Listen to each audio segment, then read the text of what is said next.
అవిశ్వాసం. మన అవిశ్వాసం, మన అనుమానమే సాతానుకు ఆయుధం. మూడవది సోమరితనం. ప్రార్థనా జీవితాన్ని నిర్లక్ష్యం చేసినా, వాక్యాన్ని నిర్లక్ష్యం చేసినా, ఇంకా ఇదేని నిర్లక్ష్యం చేసినా సోమరితనాన్ని బట్టే. కాబట్టి సోమరితనం కూడా మనకు ఒక పెద్ద నష్టం. వాడు ఆయుధం. అన్నిటికీ వాడు సోమరితనాన్ని రెచ్చగొడతా ఉంటాడు.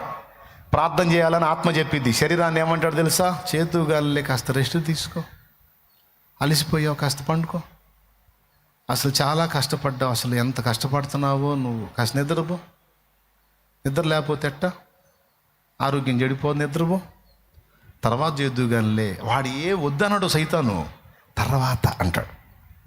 వాక్యం చదువుతామా, తర్వాత. రక్షణ బాప్తీసం పొందుదామా, అయ్యో పొందకపోతే ఎట్టా, నరకానికి పోము, పొందకపోతే పొందితేనేగా పరలోకం, పొందుతూ గానిలే, తర్వాత. మందిరానికి వెళ్దామా, తర్వాత. పరిచర్య చేద్దామా, తర్వాత. సువార్త చెబుతామా, తర్వాత.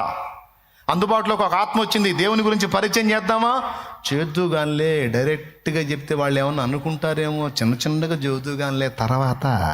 నువ్వు చెప్పేటప్పుడు వాడు చస్తాడు కూడా. వాడు చచ్చి సమాధి కర్కానికి పోయి, ప్రభువా ఈ బిడ్డకి చెప్పాలని ఎన్నోసార్లు నీ ఆత్మ ద్వారా ప్రేరేపించబడి చెప్పలేకపోయాను ప్రభువా అంటే, వాగులో దూకపోయా నిద్రమోహడా అంటాడు ఆయన. ఏం చేస్తాం మరి? చెప్పాలి కదరా, నీకు అందుబాటులో ఉన్నప్పుడు ఎన్నిసార్లు పంపించానరా నీ ముందుకి, ఎందుకు చెప్పలేదురా నువ్వు? చెబుదాం అనుకున్నాలే ప్రభా, తర్వాత. మారదాం, తర్వాత. రక్షణ పొందుదాం, తర్వాత. ప్రార్థన చేద్దాం, తర్వాత. వాక్యం చదువుదాం, తర్వాత. సేవ చేద్దాం, తర్వాత. దేవుని కొరకు ఇద్దాం, ఇప్పుడే కాదు, ఇప్పుడేగా డబ్బులు వస్తుంది మనకి, తర్వాత. తర్వాత తర్వాత తర్వాత తర్వాత అన్నిట్లో వాడు తర్వాత అని ఎక్కడ ఉన్న గోంగళ అక్కడన్నాడు కూర్చోబెడతాడు వాడు. కాబట్టి నేను చెప్తున్నాను, సోమరితనంగా తురుగుదనం ఉండాలి ఎప్పటిదప్పుడే. స్తోత్రం. అందుకే అన్నాడు, నేడే రక్షణ దినం, ఇదే అనుకూల సమయం. నాతో ఉండేవాళ్ళు అనుకుంటారు, నేను ఏదన్నా పని చెప్పి వెంటనే కావాలంట. వాళ్ళు నాకు వెళ్ళి ఒకసారి చూసి మనసులో అనుకుంటారు, వాళ్ళు ఏమనుకుంటారో కూడా నాకు తెలుసు. చాలా మనతో వచ్చిన చిక్కల్లా ఇదేనబ్బా, చెబుతాడు వెంటనే కావాలంటాడు, చెబుతాడు ఇప్పుడే అవకాశం ఉంటే ఇప్పుడే అంటాడు.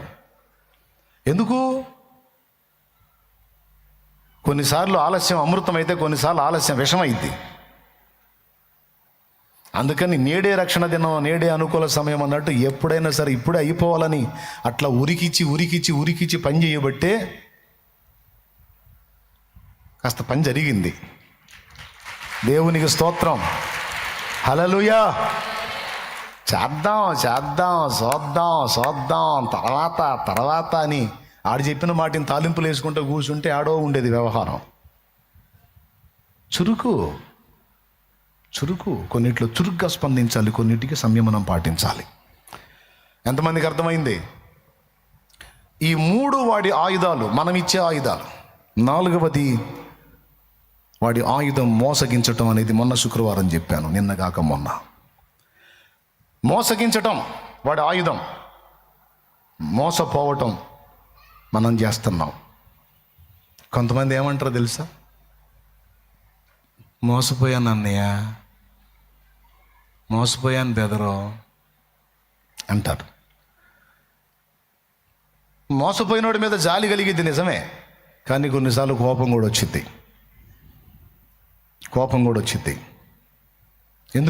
ఎందుకు మోసపోయావు? కొంతమంది మోసపోయాను డాడీ అంటే, ఎందుకు మోసపోయావురా అంటాడు డాడీ. నా ప్రశ్న ఏంటంటే, అసలు మోసపోవటం అనేది ఎందుకు జరిగిద్ది ఒక మనిషి? 3 కారణాలను బట్టి జరిగితే నేను శుక్రవారం చెప్పాను.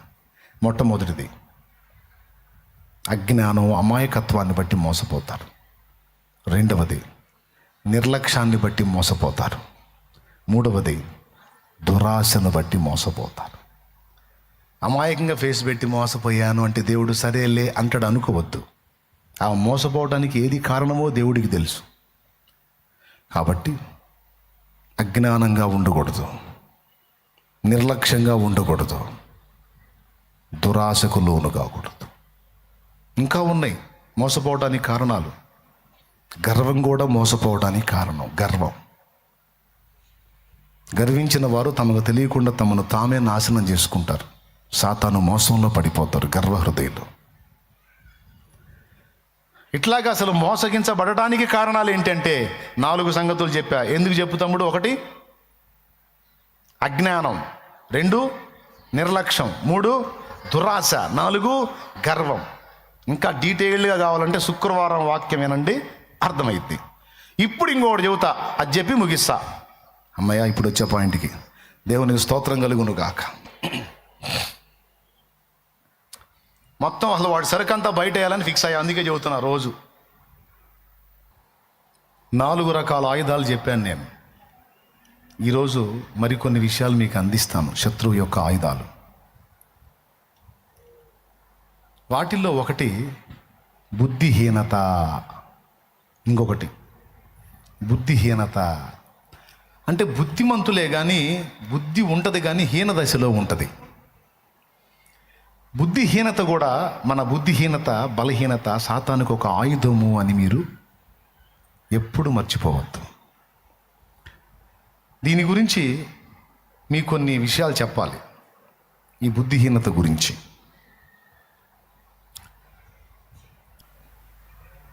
బుక్కావాని తయంలో చచ్చిన ఈగలు పడితే అది కంపు కొట్టిద్ది అన్నట్టుగా కొంచెము బుద్ధిహీనత ఉంటే అది జ్ఞానాన్ని, ఘనతను తేలగొట్టును అని త్రాసులో అంట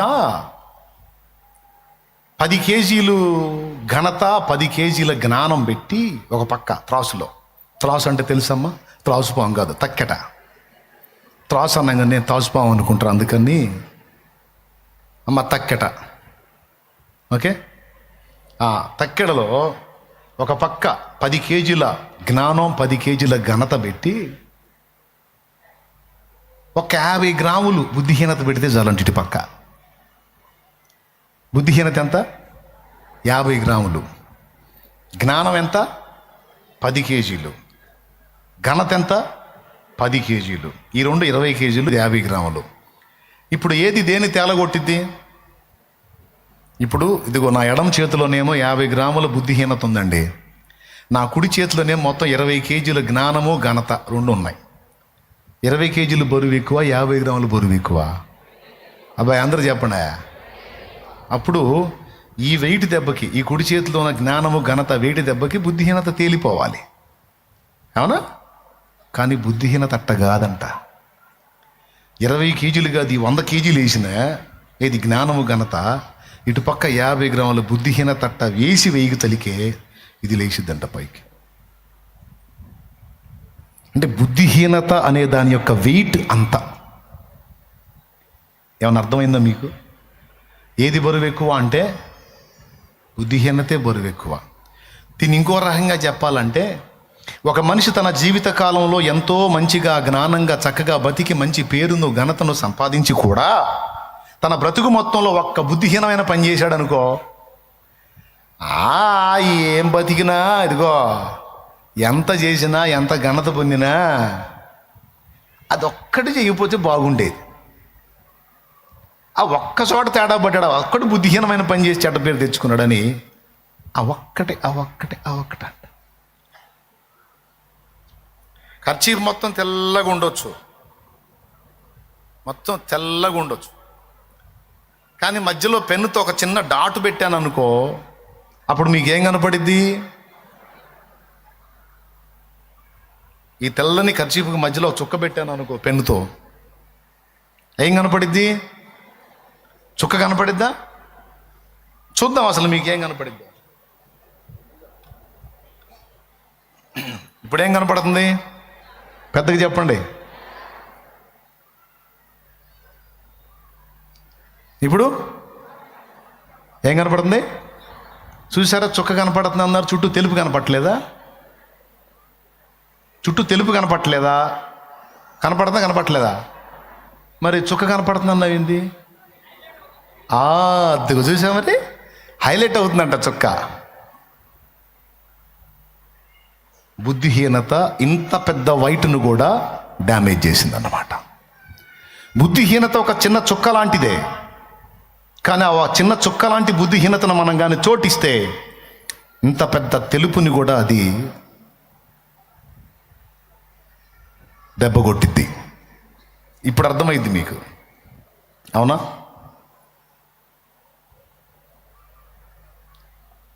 ఇక ఎన్నన్నా చెప్పు, అంతా బాగానే ఉంది, కానీ అలా ఒక్కటేనండి. ఇప్పుడు దావీదు గొప్పోడే కాదంటల్లా, మరి బత్షెబా అంటాడు. సంసోను గొప్పోడేనండి కాదంటల్లా, మరి దెలీలా అంటాడు. ఏమన్నా అర్థమైందని చెప్పింది? చంపాడండి, గాడిద దవడ ఎముకతో 1000 మందిని చంపాడు కాదని అంటల్లా. సింహాన్ని చీల్చాడు కాదంటల్లా. 300 నక్కలు ఒక్క రాత్రిలో పట్టుకున్నాడు కాదంటల్లా. ఫిలిస్తీన్లు 30 తిప్పలు పెట్టి 30 చెరువులు నీళ్లు దాయించాడు కాదంటల్లా, మరి తెలియలే అంటాడు. దావీదు సింహాన్ని చీల్చాడు, ఎలుగుబంటిని చీల్చాడు, సౌలుని గెలిచాడు, లేకపోతే గొల్యాతును కొట్టాడు. అబ్బో పెద్ద పండితుడు, సంగీతకారుడు, మంచి సింగరు, రచయిత, దీర్ఘదర్శి, ప్రవక్త, యుద్ధవీరుడు, శూరుడు, దేవుని చిత్తానుసారమైన మనస్సు గలవాడని టైటిల్ పొందినోడు, అన్నీ బాగున్నాయి. మరి బత్షెబా, మరి ఆమె సంగతి ఏంది అంటే, ఇక్కడ జ్ఞాని అయిన సొలొమోను పరిశుద్ధాత్మ ప్రేరేపితుడై చెప్తున్న మాట ఏమిటంటే, అరే బాబు, కొంచెము బుద్ధిహీనత ఎంత గొప్ప ఘనతని, జ్ఞానాన్ని కూడా తేలగొట్టింది నాయన. ఘనత కంటే కూడా, జ్ఞానం కంటే కూడా ఎక్కువ వెయిట్ ఉండేది బుద్ధిహీనత. దానికి చోటు ఇవ్వకుండా జాగ్రత్త పడండి అన్నాడు. అందుకే మనం బుద్ధిహీనం కాకుండా బుద్ధిమంతులమై ఉన్నట్లు జాగ్రత్తగా చూసుకోవాలి. ఎప్పటికప్పుడు దేవుని దగ్గర అడగాలి, దేవా నాకు బుద్ధిని దయచేయము, జ్ఞానము దయచేయము, నాలో ఉన్న బుద్ధిహీనత బలహీనత తొలగించుమని దేవుణ్ణి వేడుకోవాలి. దేవునికి స్తోత్రం కలుగునుగాక. హల్లెలూయా. మన బుద్ధిహీనత, మన బలహీనత, ఇంకొక రకంగా చెప్పాలంటే మన తెలివి తక్కువ తనం వాడికి ఆయుధం. అజ్ఞానం ఒక ఆయుధం. సంబంధిత అంశాలను గురించిన సబ్జెక్టు మనకి లేకపోవడం సైతానికి ఒక ఆయుధం అయితే, తెలిసి కూడా కొన్నిసార్లు మన తెలివి తక్కువతనంతో మనం చేసే పనులు సైతాని గడికి ఆయుధాలు అవుతాయి. వాటినే తీసుకొని దరివేస్తుంటాడు మనకోడు. ఏం చెప్పాను? మన తెలివి తక్కువతనము వాడికి ఒక ఆయుధంగా మారిద్ది అని చెప్పాను నేను. అందుకే మీరు చురుకుగా ఉండాలని దేవుడు మాట్లాడుతున్నాడు. తెలివి తక్కువతనంతో ఉండొద్దు, చురుగ్గా ఉండండి అని. ఇప్పుడు తెలివి తక్కువతనం ఏందో మీకు అర్థమయ్యేటట్టు చెప్తాను నేను.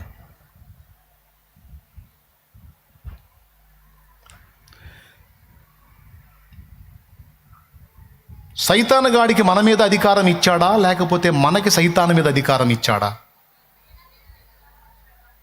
సరిగ్గా చెప్పాలి మీరు. డౌట్ లేదుగా? ఎక్కడుంది బైబిల్లో? మీరు అందరూ చెప్పారు మనకు సైతాను మీద అధికారం ఇచ్చాడు, కానీ వాడికి మన మీద అధికారము లేదు అని చెప్పేశారు మీరు. అది ఎక్కడుంది అంటే, మీరు కరెక్ట్గానే చెప్పారు. బైబిల్లో అనేక చోట్ల వాడి మీద, వాడి శక్తుల మీద, వాడి దయ్యాల మీద మనకు అధికారం ఇచ్చాడు. ఆ అధికారం ఎప్పుడు వచ్చింది, ఎలా వచ్చిందంటే, మనం మారు మనసు పొంది బాప్తిస్మం పొంది ఆయనను నమ్మి ఎప్పుడైతే ఆయనకి చెందిన వారం అయ్యామో అప్పుడు మనం దేవుని కుమారులము కుమార్తెలముగా గుర్తించబడ్డాం. అప్పుడు దైవ కుమారుడికున్న అధికారము మనకు కూడా అనుగ్రహించబడింది.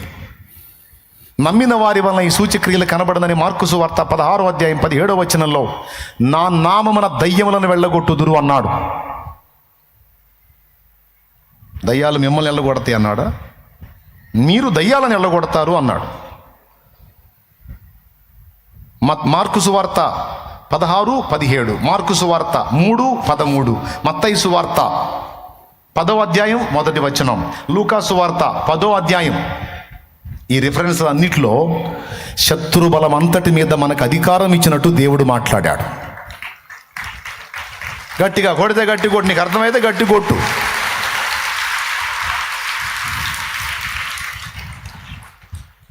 శత్రుబలం కొంత మీద ఇచ్చాడా, అంతటి మీద ఇచ్చాడా? రైట్. ఇప్పుడు వాడు బలవంతుడా, మనం బలవంతులమా? క్రీస్తు నామాన్ని బట్టి ఎవరు బలవంతులు?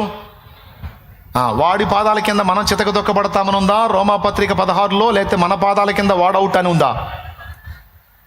సమాధానకర్తయగు దేవుడు సాతానును శీఘ్రముగా మీ పాదముల క్రింద చితుక త్రొక్కించును అని ఉంది రోమా 16లో.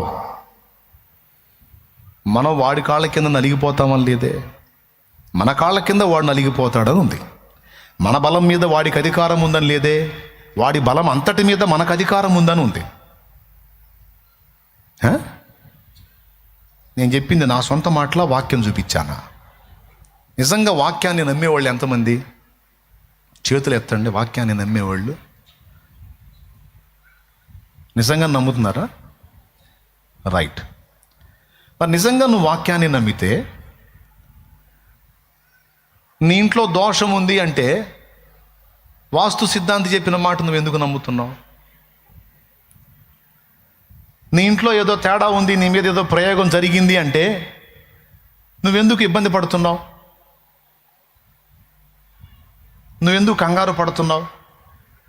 నువ్వెందుకు కలవరానికి గురయ్యి ఏదేదో దారులు వెతుక్కుంటున్నావు? ఒక్కసారి ఆలోచించు. నీకు శత్రువులు ఉండొచ్చు, నీ మీద ప్రయోగాలే చేసి ఉండొచ్చు, కానీ వాటికి నీ మీద అధికారం ఉందా? నీకు వాటి మీద అధికారం ఉందా? అసలు ఎవరి గురించి ఎవరు ఆలోచించాలి? ఎవరికి ఎవరు భయపడాలి? ఎవరికి ఎవరు భయపడుతున్నారు? నేను చెబుతున్నా, బుద్ధిహీనత. మన గురించి శత్రువు ఆలోచించాలి, మనకు వాడు భయపడాలి, కానీ ఆపోజిట్లో వాడి గురించి మనం టెన్షన్ పడి వాడి గురించి మనం కంగారు పడుతున్నాం. చాలా స్పష్టంగా యేసయ్య చెప్పాడు, భయపడుకుడి, మీ తండ్రి సెలవు లేక మీ తల వెంట్రుకలలో ఒక్కటి కూడా కదలదన్నాడు.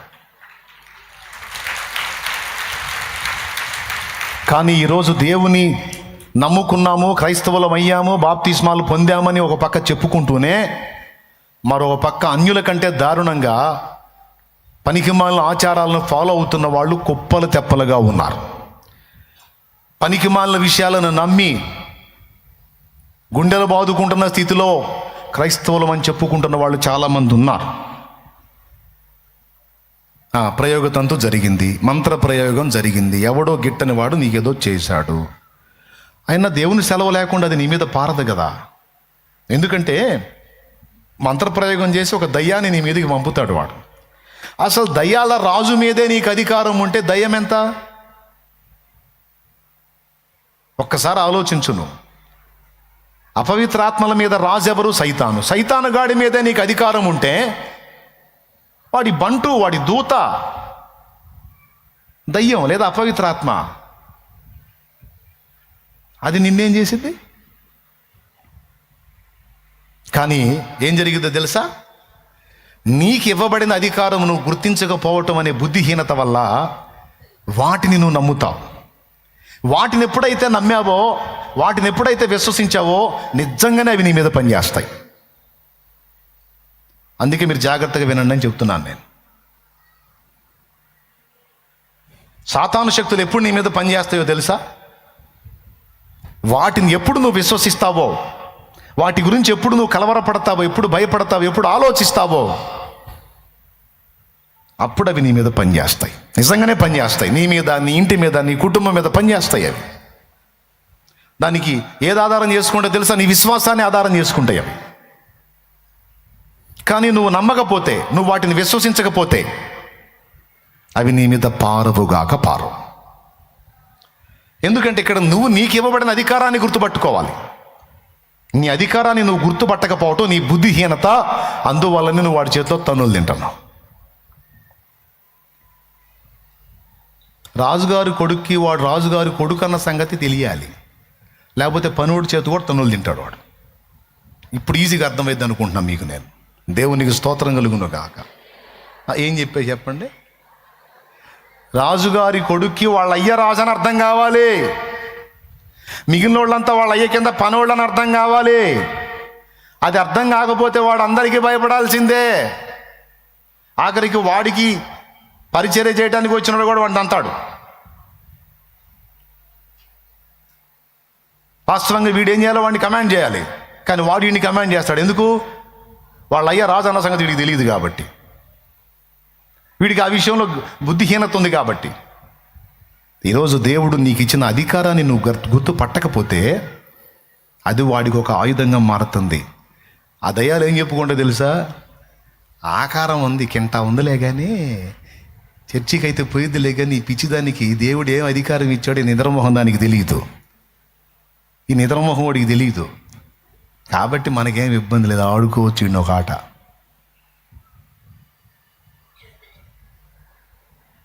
వాడికి ఇవ్వబడిన అధికారం ఏందో, ఆ స్థాయి ఏంటో వానికి అర్థమైనప్పుడు శాసించగలుగుతాడు. భక్తులకు అది అర్థమైంది కాబట్టి ప్రకృతిని శాసించారు, దయ్యాలను శాసించారు. ఊరు మొత్తం కలిసి పుతోను అని దేవతగా ఆరాధించేటువంటి దాన్ని పౌలు గద్దించాడు. ఏయ్ అపవిత్రాత్మ, ఏ సునామోలు ఆజ్ఞాపిస్తున్నా ఆ బిడ్డని విడిచి పో అంటే జంపది.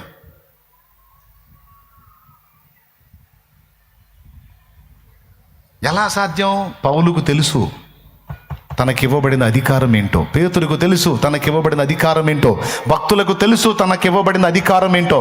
కానీ ఈరోజు చర్చికి వస్తున్నావు, దేవుని సన్నిధిలో ఎదుగుతున్నావు, నీకు నాకు తెలియలేదు మనకివ్వబడిన అధికారం ఏంటో.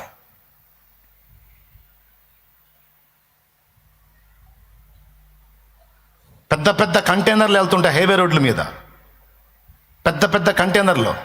ఎంతమంది తెలుసు? వెళ్తుంటాయా? యూనిఫామ్ వేసుకున్నాడు కంటైనర్తో పోల్చుకుంటే ఎంత ఉంటాడు? యూనిఫామ్ వేసుకున్నాడు కంటైనర్తో పోల్చుకుంటే ఎంత ఉంటాడండి?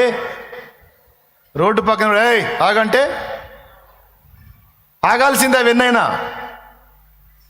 దిగాల్సిందే. అందులో ఉన్నాడు. సార్ ఏంటి సార్ అంటాడు, కాగితాలదా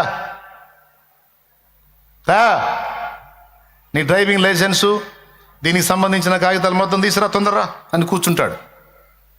మొత్తం వాడు చెక్ చేసి ఓకే చేసిందా ఇక్కడికి వెళ్ళడానికి లేదు. ఆ పెద్ద పెద్ద బళ్ళైనా సరే పక్కన ఆపుకొని పోయి కూర్చోవలసింది అక్కడ. కారణం అధికారం.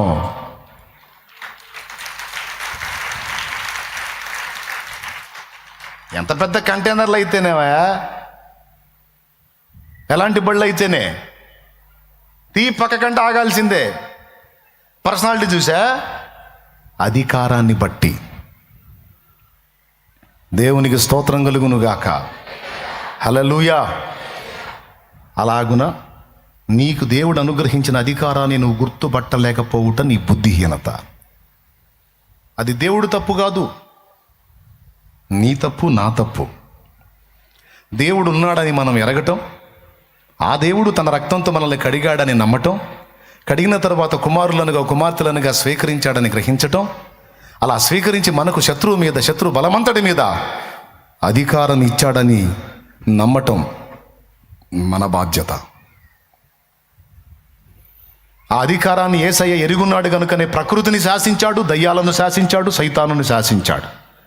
ఆ అధికారం తనకు ఇవ్వబడిందని అపోస్తలులు గుర్తించారు కనుకనే ప్రకృతిని శాసించారు, దయ్యాలను శాసించారు, రాజులను శాసించారు. గట్టిగా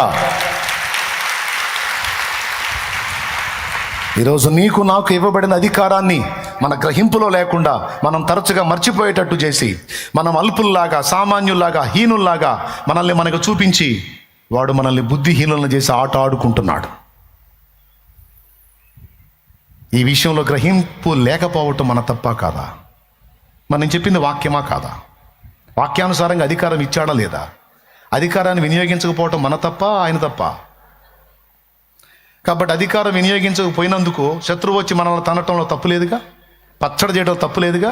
ఇప్పుడు జరుగుతుంది అదే.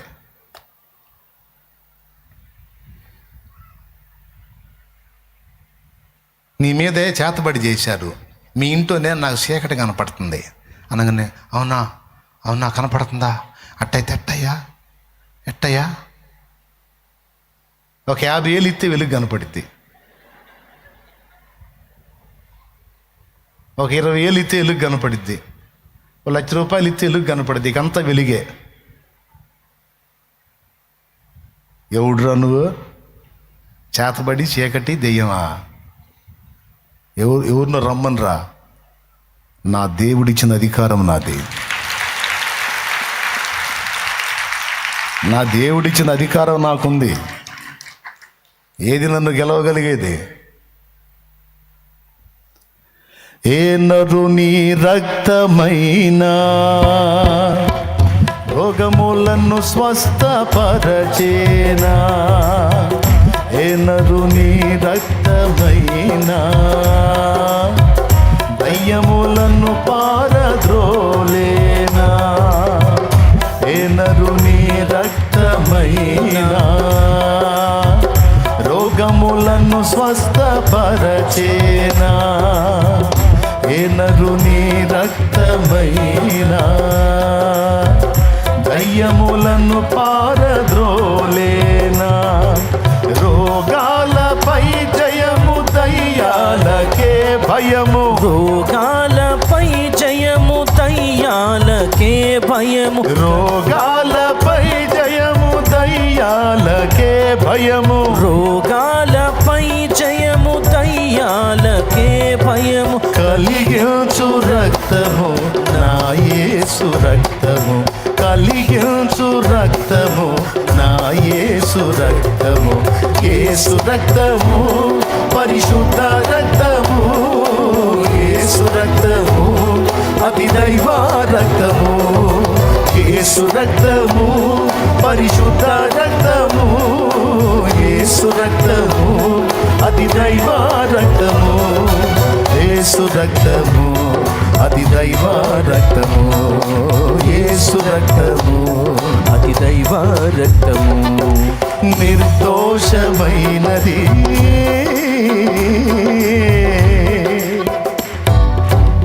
Praise the Lord. మీకే గ్రహస్థితి బాగలేదంట, అందుకని గ్రహశాంతి చేయాలంట. మీ ఇంట్లోనే వాస్తు బాగలేదంట, మరే మీ మీద శాతబడి జరిగిందంట. మీ గిట్టిన వాళ్ళు మీ బంధువులే మీకు చేశారంట. అఫ్కోర్స్ చేస్తే చేసి ఉండొచ్చు. అయితే పారిద్దా? పారితే ఒక కారణాన్ని బట్టి పారాలి. నువ్వు యేసునందు విశ్వాసం ఉంచకపోతే పారాలి తప్ప, యేసునందు విశ్వాసం ఉంచి నీ అధికారం నువ్వు ఎరిగి ఉంటే వాడు చేసింది నీ మీద బాటం కాదు, రిటర్న్ పోయి వాడి ముఖమే పగిలిద్ది. మళ్ళీ ఇంకోసారి ఎవడికి చేయకుండా పక్క పక్క.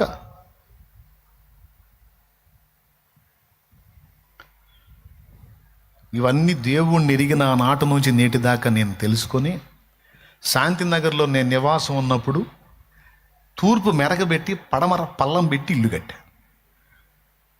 ఎవరైనా కడతారా? సిద్ధాంతిని తీసుకొచ్చి ఆ ఇల్లు చూపిస్తే బయటికి పరిగెత్తుతాడు, అసలు ఏంది ఈ ఇల్లు అని. అంత విరుద్ధంగా ఈశాన్యం మూతయించి వాయువ్యం ఓపెన్ చేయించా. దేవునికి స్తోత్రం. తెలుసా మీకు? అసలు ఈశాన్యం మూత వేయకూడదు అంటారుగా, కావాలని ఈశాన్యం మూతయించి వాయువ్యం ఓపెన్ చేయించా. వాయువ్యం అంటే తెలుసా? ఈ దిక్కు. ఈశాన్యం అంటే ఇది, నైరుతి అంటే అది, ఆగ్నేయం అంటే అది. అర్థమైందా? ఒక గృహానికి తూర్పు పడమర ఉత్తర దక్షిణ 4 దిక్కులు. ఆ 4 దిక్కుల్లో ప్రతి 2 దిక్కుల మధ్య ఒక ప్రత్యేకమైనది. ఉదాహరణకి ఉత్తరం తూర్పు రెండింటి మధ్యలో ఉండేది ఈశాన్యం. ఉత్తరం తూర్పు రెండింటి మధ్యలో వచ్చేది ఈశాన్యం. తూర్పు దక్షిణం రెండింటి మధ్యలో వచ్చేది ఆగ్నేయం. ఉత్తరం పడమర రెండింటికి మధ్యలో వచ్చేది వాయువ్యం. పడమర దక్షిణం రెండింటికి మధ్యలో వచ్చేది నైరుతి. ఈ నైరుతి దిక్కు, దానిలో బరువు ఉంచాలి, ఖాళీ ఉంచకూడదు అంటారు. నైరుతి దిక్కు, నైరుతి అంటే నివృత్తి అనే రాక్షసుడు ప్లేస్ అది. అర్థమైందా? అలాగే దాన్ని ఎలా విభజించారో తెలుసా? వాయువ్య ఆగ్నేయాలు భుజాలని, ఈశాన్యం ముఖమని, నైరుతి పాదాలని. అర్థమైందా? అది వాస్తు. మొత్తం మనకు ఉన్న దిక్కులు అష్టదిక్కులు. అష్టదిక్కుల్ని పరిపాలించేవారు అష్టదిక్పాలకులు. అంటే 8 దిక్కులకి 8 మంది దేవతలు ఉన్నారు. ఏ దిక్కులో తేడా వచ్చినా సరే సదరు దేవత మన మీద రివర్స్ అవుతారు. అందుకే మన ఇంట్లో దుష్ఫలితాలు వస్తాయి అని చెప్తారు. అందుకే ఇల్లు కట్టేటప్పుడు వాస్తు ప్రకారం చూసి కట్టాలి అంటారు.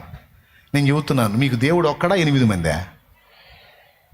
ఆకాశ గగనాలను నీ చేనతో కొలిచితివి. ఆకాశ గగనాలను నీ చేనతో కొలిచితివి.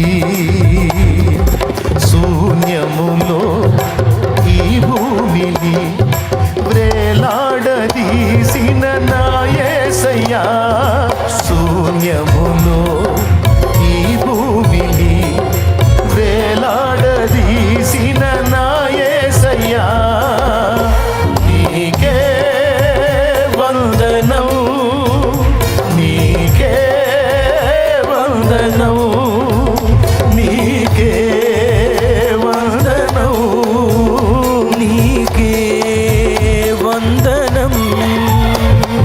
నజరేయుడా నా యేసయ్యా, ఎన్ని యుగాలకైనా ఆరాధ్య దైవము నీవేనని గళమెత్తి నీ కీర్తినే చాటెదా. నజరేయుడా నా యేసయ్యా. స్తోత్రం. అన్ని దిక్కులు చేసింది ఎవరండి? 8 మంది ఒకడా? మరికి మనకు 8 మంది ఆడొచ్చారు? వాస్తు నిజమని నమ్ముతున్నాడు, 8 మంది దేవతలు ఉన్నారని నమ్ముతున్నాడు. అర్థమైందా? అప్పుడు అవిశ్వాసితో సమానం అయిపోతాడు. పొర్రపాటును కూడా అది నమ్మకూడదు. అదొక అజ్ఞాన క్రియ. నీ అమాయకత్వాన్ని అవతలాడు సొమ్ము చేసుకోవడానికి ఒక దారి.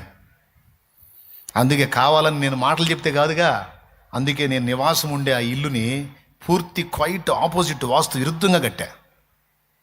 12 సంవత్సరాలు అదే ఇంటో ఉన్నా.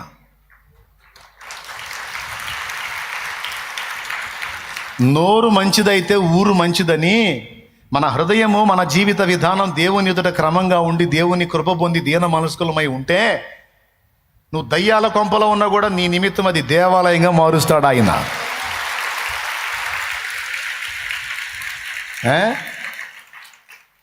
దేవుని ఎదుట బ్రతుకు సరిగ్గా లేకుండా అన్ని వాస్తులు సరిగ్గా చూసుకుని అస్తులే మిగులుతాయి కానీ ఏం మిగలవు. అర్థమైందా? ఏ సరిగా ఉండాలి? దేవుని ఎదుట మన బ్రతుకు సరిగా ఉండదు. ఒక్కటి జాగ్రత్త చూసుకోవాలి. మన పథ్యం అదే. అదొక్కటి మనం క్రమంగా ఉంటే నువ్వు ఎట్లాంటి చోట అడుగు పెట్టిందని నీ నిమిత్తం దేవుడు దాన్ని ఆశీర్వదిస్తాడు. ఈశాన్యం ఎవరన్నా మోస్తారా? మీకు తెలిసి చెప్పండి. మీరు మోస్తారా? ఈశాన్యం ఎవరన్నా మోస్తారా? మూయొచ్చా? మూసి కట్టి ఇప్పుడు కూడా అంతే ఉంది. అశోక్ ఉంటున్నాడు ఆ ఇంట్లో, మీరు పోయి చూడండి. తూర్పు మెరకబెట్టి పడమర పల్లం ఎవరన్నా పెడతారా? కావాలంటే తూర్పు గది మెరకు ఉంటుంది, పడమర గది పల్లం ఉంటుంది. కావాలంటే చూసుకోండి.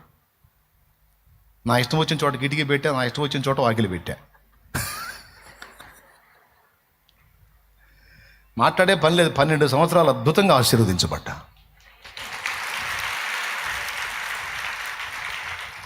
వాస్తు పురుషుని ముఖం ఉండేదట ఈశాన్య భాగం, అందుకే బరువు వేయకూడదంటారు. అర్థమైందా?